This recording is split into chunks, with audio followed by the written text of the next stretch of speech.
Hello students, a very good morning to all of you. In today's lecture we are discussing about values for workplace. ठीक है। तो student आज के video lecture में हम आपके सब्जेक्ट बिजनेस एथिक्स में पढ़ने वाले हैं वैल्यूज़ फॉर वर्कप्लेस के वैल्यूज़ क्या होते हैं। ठीक है। जैसे कि हमको पता है कि हमारा देश क्या है, हमारे देश इंडिया है। इंडिया एक डाइवर्स और डेमोग्राफिकली कॉम्प्लेक्स कंट्री है, क्योंकि यहाँ पर इंडियन वैल्यूज़ जो हैं वो बेस्ड होंगी आपकी मेजॉरिटी ऑफ पीपल पे। ठीक है, कि कितने लोग किस हिसाब से मेजॉरिटी है, और इस तरीके से हर किसी का अपना अलग परसेप्शन है, अलग अटैचमेंट है, सिग्निफिकेंस है, जो रिफ्लेक्ट करता है उनके बिलीफ को, उनके बिहेवियर पैटर्न को। ठीक है। इंडियन वैल्यूज़ जो होती हैं वो एफिनिटी होती हैं टू उनकी फैमिली, उनके non competitive, spiritual harmony, respect for wisdom and age, patience. ठीक है। तो फेमस हारमनी जो होती है नेचर के साथ, वो कोऑपरेशन करती है, जेनरसिटी और कल्चरल प्लूरिज्म। तो फेमस इंडियन स्क्रिप्चर जो है हमारा भागवत गीता, वो इस बात पे फोकस करता है कर्मा पर। कर्मा क्या है? कर्मा यानी कि वर्क को कंसीडर किया गया एक sacred duty of every person. इन्होंने बोला, जो हमारा स्क्रिप्चर है उसने बोला कि जो कर्मा है वो हर किसी की अपनी एक ड्यूटी है, हर पर्सन की। वर्क को कंसीडर किया गया सुप्रीम। ठीक है, वर्क को कंसीडर किया गया कि ये सुप्रीम रोल है इसका।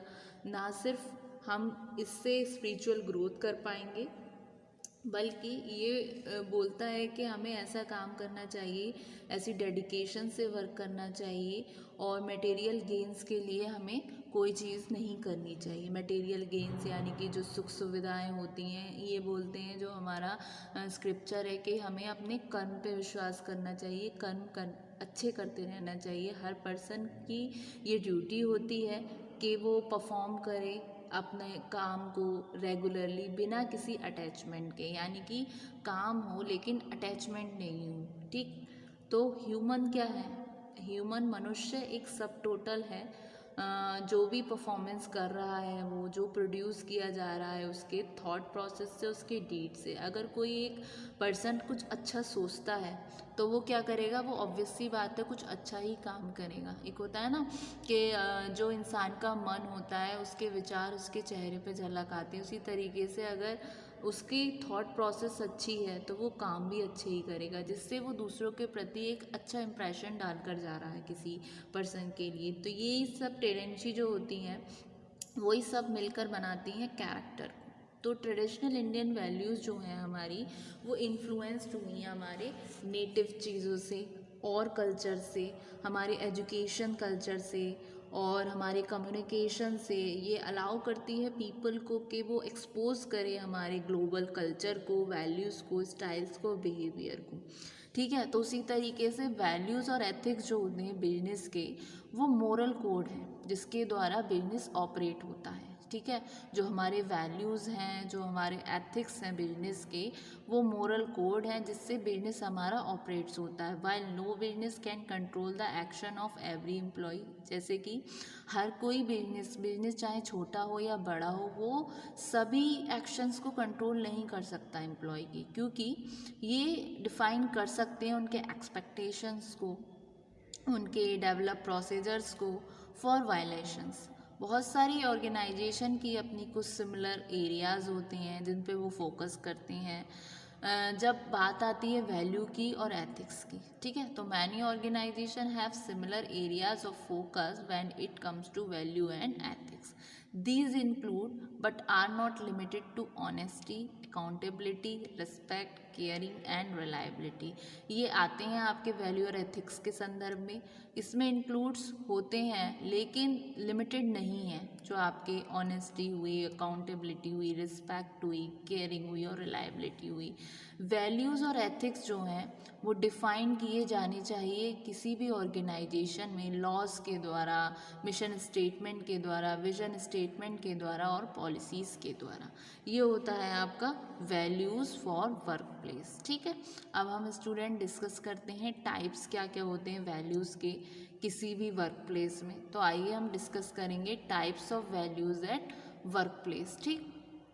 तो सबसे पहली जो टाइप्स हैं, डिफरेंट वैल्यूज़ रिक्वायर्ड होती हैं वर्क प्लेस में, जो शोन है इन पॉइंट्स के थ्रू। सबसे पहला पॉइंट आता है डेडिकेशन। डेडिकेशन का मतलब क्या है, कितने, how hard an employ work, मतलब कितना डेडिकेटेड है, अपना सुपुर्दगी है उसके एम्प्लॉय की अपनी ऑर्गेनाइजेशन के प्रति, वो कितना डेडिकेटेड है, कितना समर्पित है जिसको बोल सकते हैं।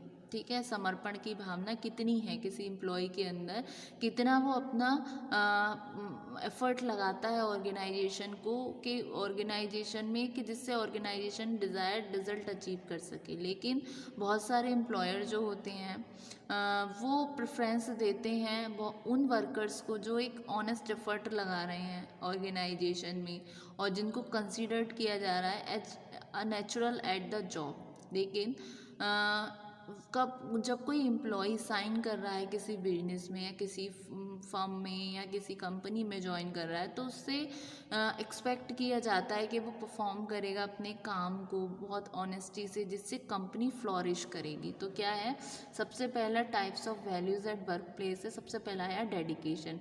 When a employ signs on with a business, she is agreeing to perform her best to help the company flourish. तो वो अग्री है इस कंपनी के विजन के साथ, कंपनी के मिशन के साथ, कि वो अपना 100% देगी, अपनी ऑर्गेनाइजेशन के प्रति वो पूरा डेडिकेटेड रहेगी। ठीक है, क्लियर।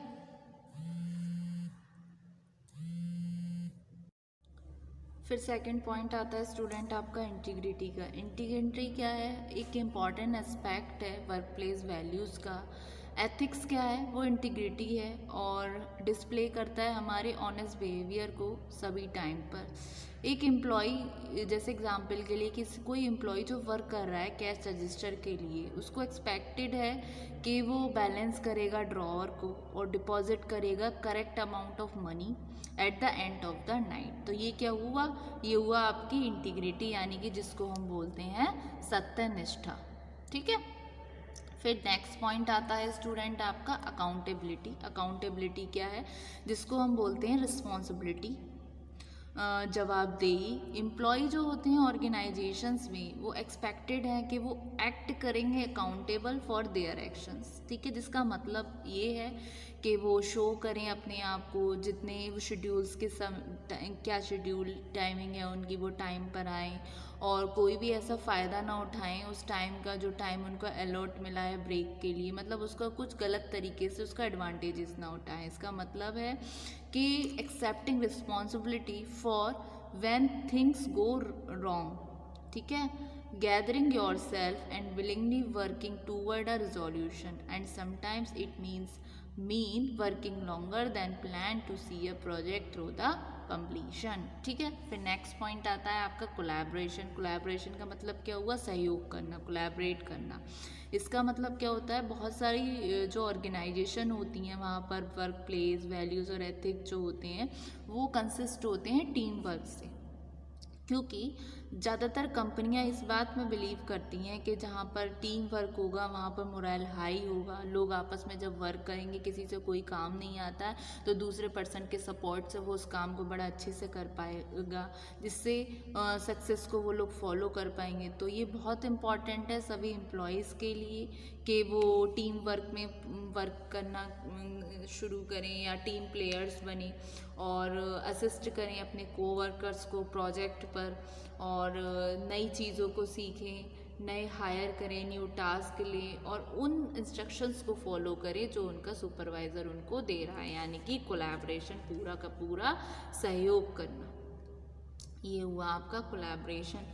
फिर आता है स्टूडेंट आपका नेक्स्ट पॉइंट जो कि है कंडक्ट। कंडक्ट का क्या मतलब है, इसका मतलब है आपका मैनर्स से, आपके आचरण से, आपके आचार, आपका व्यवहार। ठीक है, यानी कि मैनर्स। एम्प्लॉय जो होते हैं, एम्प्लॉय कंडक्ट करते हैं, कोई एक बहुत ही इम्पॉर्टेंट इंटीग्रल एस्पेक्ट है हमारे वर्क प्लेस वैल्यूज़ का और एथिक्स का। Ethics must not only treat others with respect. Employees जो होते हैं वो ना सिर्फ दूसरे लोगों को रिस्पेक्ट के साथ देखेंगे, बल्कि एग्जिबिट करेंगे उस बिहेवियर को जो मतलब सही नहीं है। ये इंक्लूड्स करते हैं जिसमें वो प्रॉपर अटायर में होते हैं, वो लैंग्वेज यूज़ करते हैं जो बहुत सूटेबल होती है ऑफिस के टाइम में, जिसको हम बोलते हैं फॉर्मल लैंग्वेज, फॉर्मल कम्युनिकेशन करते हैं, और टिपिकली क्लियर करते हैं अपने एम्प्लॉय के हैंडबुक्स में और ट्रेनिंग मैनुअल्स में जो चीज़ें उनको मेंशन करनी होती हैं, यानी कि जो स्पेसिफिक रूल्स हैं कंडक्ट के कंसर्न में। तो ये होते हैं आपके types of values eight work place. तो होप्स स्टूडेंट आज के वीडियो में आपको ये वैल्यूज़ फॉर वर्क प्लेस समझ आया होगा। जैसे कि हमने पढ़ा था अभी कि वैल्यूज़ फॉर वर्क प्लेस क्या हैं। इंडिया एक डाइवर्स कंट्री है, यहाँ पर ये बहुत कॉम्प्लेक्स कंट्री है क्योंकि जो इंडियन वैल्यूज़ हैं वो डिफरेंट हैं, अलग अलग जगह के लोग आ रहे हैं और मेजॉरिटी ऑफ पीपल देखी जा रही है, किस तरीके से लोगों में हार्मनी बनी रहे, कैसे वो कोऑपरेट करें। तो उसका बहुत बड़ा रोल प्ले करता है हमारा इंडियन स्क्रिप्चर भगवत गीता, जो इस चीज़ पे फोकस करता है कि कर्मा को कंसीडर किया जाता है सुप्रीम, और ये सेक्रेड ड्यूटी बताया गया है कर्मा को हर पर्सन की, ठीक है। और हमें फोकस करना चाहिए अपने काम पर, अपनी स्पिरिचुअल ग्रोथ के रिगार्डिंग, ना कि मटेरियल गेन पे ध्यान देना चाहिए, ठीक। अगर जो इंसान ह्यूमन के बारे में बोला कि ह्यूमन सब टोटल है, उन एक्सप्रेशन का, उन इम्प्रेशन का जो उसके बनते हैं उनके थॉट्स से, उसके डीड से, जब इंसान कुछ अच्छा सोचता है किसी के बारे में तो वही चीज़ें उसके काम में भी दिखने लगती है। तो थॉट से ही सारी चीज़ें चल रही हैं, जब उसकी थॉट प्रोसेस होगी अच्छी तो उसके काम भी अच्छे होंगे इस तरीके से।